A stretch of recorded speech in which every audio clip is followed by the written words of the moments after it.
Viņu asinis siltas, bet vārdi augsti viņi teica, zvēres tevi šķīstīs, bet šķīstība tika pirkta un pārdotā. Viņu rokas tīras, sirdis melnas, viņi baroja uguni un pagriezās prom. Es redzu patiesību zem zelta mirdzuma, žēlsirdības zvēres rakstīts asinīs.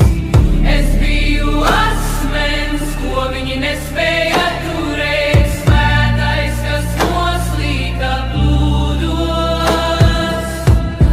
Piedod man gaismu, es domāju, tu esi laba, bet žēlastība ir tikai vēl viena melna.